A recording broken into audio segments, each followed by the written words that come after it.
नमस्कार मंडळी, गेल्या एपिसोडमध्ये नितीनदादाने जे काही सेलिब्रिटीज ज्यांना भेटलेल्या जे हिरोईन्स आहेत, म्हणजे श्रीदेवी आहे, हेमा मालिनी आहे, यांच्याबद्दल त्याने आपल्याला गमती सांगितल्या. आता हिरोईन म्हटले की हा हिरो हा आपसूक आला, त्याच्यामुळे आता दादाला मी उलटे गुगली टाकणार आहे की बाबा हिरोईनबद्दल ऐकलंय, पण हिरोबद्दल पण तुम्हाला काही चांगले अनुभव आले असेल तर ते जरा कृपया सांग. मंडळी, मी बबनराव पाटील, फ्लाइंग मुवमेंट या उडता उडता आपल्या यूट्यूब चॅनलमध्ये मी तुमचं सर्वांचं स्वागत करतो. आता हिरोईन झाले, आता आपण हिरोकडनं वळणार आहोत. तर नितीन दादा, आता हिरोबद्दलच्या तुमच्या गमती आम्हाला सांगावा ही विनंती. नमस्कार आणि सर्वांचं स्वागत. मागच्या एपिसोडमध्ये आपण हिरोईन्स बद्दल बोललो, आता हिरो बद्दल बोलत आहोत. तर एकदा मुंबई ते लंडन असे आम्ही चाललो होतो. दिवसाची फ्लाईट होती, सकाळी 7ला काहीतरी डिपॉर्चर होतं. म्हणजे ब्रेकफास्ट वगैरे असं आलाच. हो, बरोबर. सर्व्हिस वगैरे झाली, त्याच्यानंतर आम्ही कर्टन्स ड्रॉ केले आणि आतमध्ये गप्पा मारत होतो. बरोबर. तेवढ्यात तो कर्टन जरासा बाजूला करून शशी कपूर डोका आले. अरे बापरे. छानपैकी म्हणाले, may I come in sir. भाषा पण त्याची एकदम सॉफ्ट एकदम. तर म्हटलं, you are welcome, most welcome, please come in sir. ते आले आणि आमच्या त्या छोट्याशा गॅलीमध्ये आमच्या समोर उभे राहिले. असे 6 फूट उंच, चांगला मस्त सूट वगैरे घातलेला होता, असा गुलाबी पिंक चेहराचा. कपूर घराणं. आणि ते असे त्यांची पिंगट रंगाची अशी केसांची जुल्फ. म्हणजे प्रत्यक्षात ऍक्च्युली पडद्यावर आपण बघतो ते हँडसम दिसतातच. He is a good looking actor. पण प्रत्यक्षात जर बघितलं ना, त्याच्यामध्ये ते देखणे दिसतात, पण एकदम डाऊन टू अर्थ. लगेच त्याने आमच्याशी मित्रत्वाने गप्पा गोष्टी चालू केल्या. म्हणजे आता तुमचं सेक्टर काय, म्हणजे तुम्ही कुठे उतरणार, कुठच्या हॉटेलमध्ये उतरतात, मग तिथून पुढे कसं वर असं.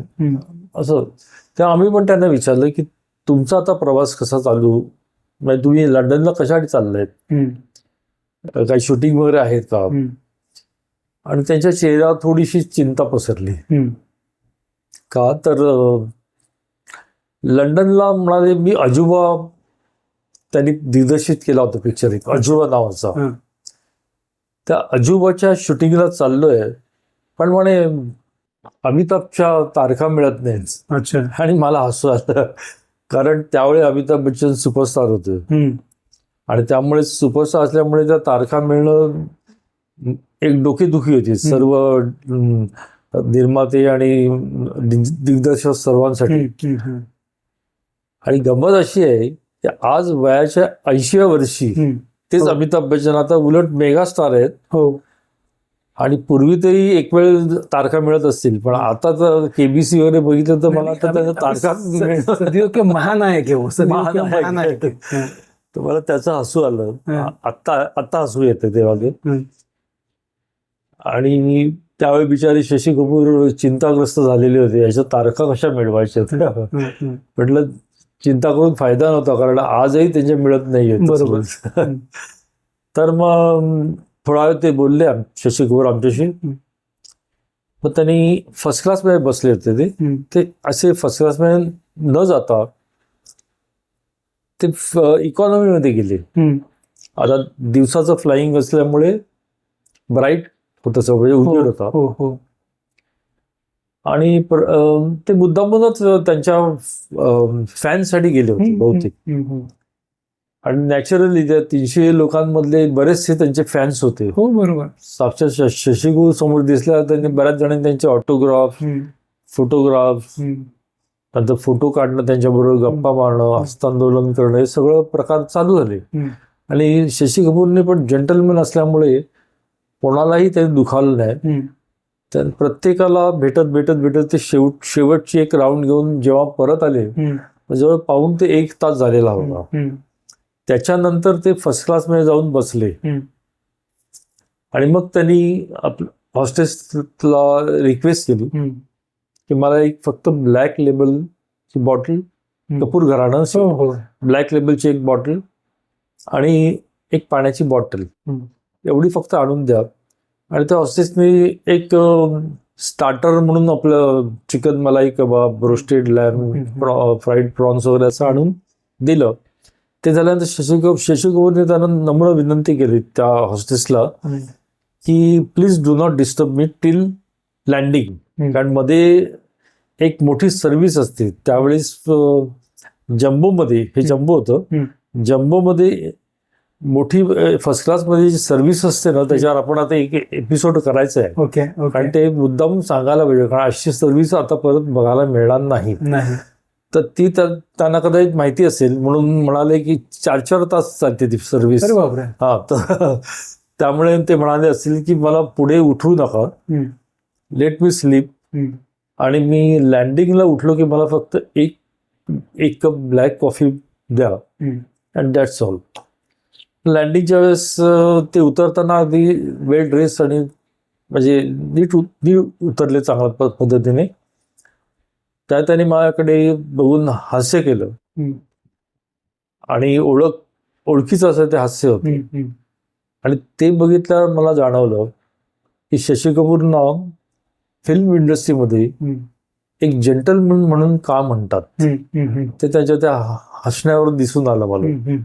Very gentle person and very down to earth person.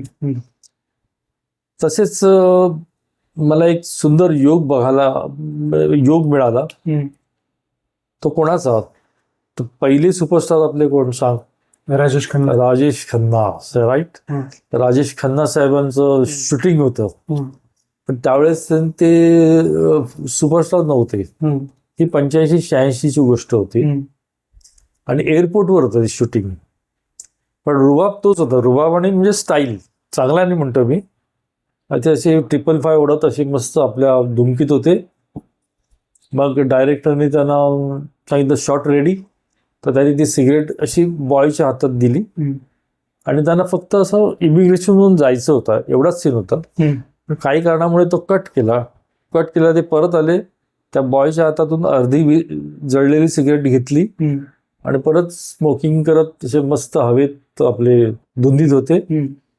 त्यानंतर डायरेक्टर म्हणाले शॉट रेडी, त्यांनी परत ती त्याच्या हातात दिली, तेव्हा ते थोटूक राहिला होता जवळजवळ.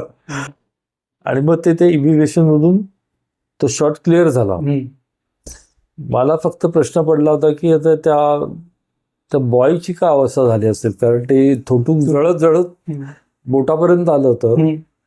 ते तो फेकून देऊ शकत होता, कारण ते शेवटी खन्ना साहेबांचं होते. दुसरं म्हणजे तसंच ठेवलं असतं बोट जळलं असतं. मला ती उत्सुकता जास्ती होती, पण वेळ मिळाला नाही त्या गर्दीमुळे आणि आम्हाला पुढे जायचं होतं.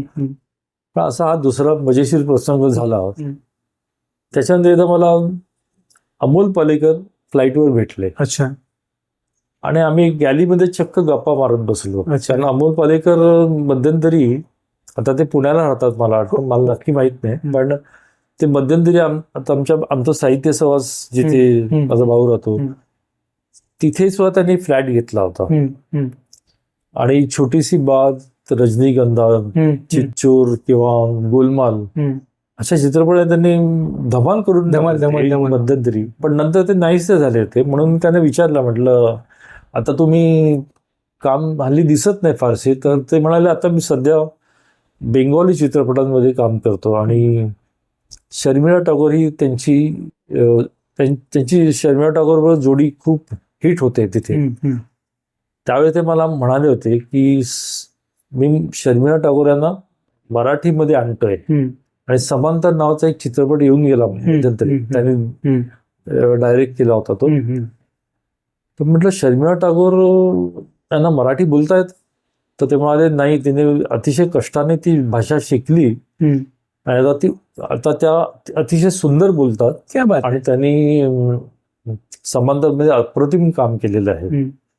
तसेच महेश मांजरेकर, आपले मराठी ऍक्टर्स पण मला भेटले. महेश मांजरेकर, मिसेस मांजरेकर, सचिन खेडेकर, चंद्रकांत कुलकर्णी, असा लंडनला आम्ही एकत्र गेलो. तिथे आम्ही एकत्र एक कार्यक्रम पण केला. माझी मुलाखत द्वारकानाथ संजगिरी यांनी घेतली होती. कविता वाचन केलं होतं त्यांनी, त्यांचा एक वेगळा प्रोग्राम केला आणि मग त्याच्यानंतर डॉक्टर पटवर्धन ज्यांनी हा प्रोग्राम अरेंज केला होता, त्यांचा नंतर त्यांची ती एक पार्टी असते, कॉकटेल पार्टी, त्याला आम्ही सगळेजण एकत्र बसलो आणि खूप धमाल केली. तर ही माणसं आपल्यासारखीच असतात सगळी, मजेशीर असतात सगळी, मजा आली त्याच्यात सुद्धा. पण आता एक खास प्रसंग तुम्हाला सांगावाच लागेल. ह्या फ्लाईटला मी नव्हतो, पण एक हॉस्टेस होती, तिने मला हा प्रसंग सांगितला. ती म्हणाली तिच्या फ्लाईटला, लंडनला जाणाऱ्या फ्लाईटला कोण असावं तर सदाबहार चिरतरुण देवानंद साहेब. आणि त्यावेळेस ते जवळजवळ 75-80 पर्यंत होते. अच्छा. पण तर ते एकदम पॉलिश, त्यांचं बोलणं चालणं पण एकदम पॉलिश, त्यांना इंग्लिश वगैरे छान असतात. तर ती त्यांची फॅन होती. तिने ऑटो वगैरे घेतला त्यांचा, बोलणं पण झालं त्यांच्याशी. मग तिने एक क्वेश्चन केलं. ती म्हणाली की मी तुम्हाला एक प्रश्न विचारू का? म्हणाले ऑफकोर्स, वाय नॉट. तर ते म्हणाले की तुम्ही ह्या वयामध्ये सुद्धा इतके चिरतरुण दिसता, याच्या मागचं रहस्य काय? तर देवानंदने ते आपलं ते कॅरिस्मॅटिक स्माइल, टिपिकल त्यांचं जे हास्य असतं ते केलं. त्यांनी तिचा हात हातात घेतला आणि अशी मूठ बंद केली. आणि या मुठीमध्ये जेवढं कच्चं धान्य असेल तेवढं शिजवून ऍट ए टाइम खायचं. हेच रहस्य. ते थोडक्यात काय, थोडं खा आणि तरुण राहून खूप जगा. क्या बात आहे, क्या बात आहे. तर असा हा संदेश आहे आपल्याला मिळालेला. थोडं खा, तरुण राहा आणि खूप जगा. तर ह्या शुभेच्छा मी आपल्या सर्वांना देतो. थोडं खाऊन तरुण राहा आणि जीवनाचा आनंद घेत राहा. तर पुन्हा भेटू पुढच्या एपिसोडला. तोपर्यंत बॉन वॉइच. मंडळी, नितीन दादाला रथीमार्थ भेटले तर एक त्याच्या अनुषंगाने एक माझा अनुभव की सदियों के महानायक अमिताभ बच्चन यांना मी कसं पाहिलं आणि मी त्यांच्या किती जवळ होतो. मी सिद्धिविनायकमध्ये गणपती बाप्पाचं दर्शन घेत होतो, डोळे माझे बंद होते, पण खटाखट खटाखट असे कॅमेरे आहे. म्हटलं काय बघतो तर काय, माझ्या शेजारी साक्षात अमिताभ बच्चन उभे होते. त्यांना मी हळूच हात लावला, बरं का, हळूच हात लावला. अमिताभ बच्चन. ठीक आहे, खूप गमतीशीर मध्ये दादा आपल्याला गोष्टी सांगतोय. आता आणखी सेलिब्रिटी बाकी आहेत. तुर्तता आम्ही दोघं इथे थांबतो. अनुज्ञा असावी. धन्यवाद. धन्यवाद.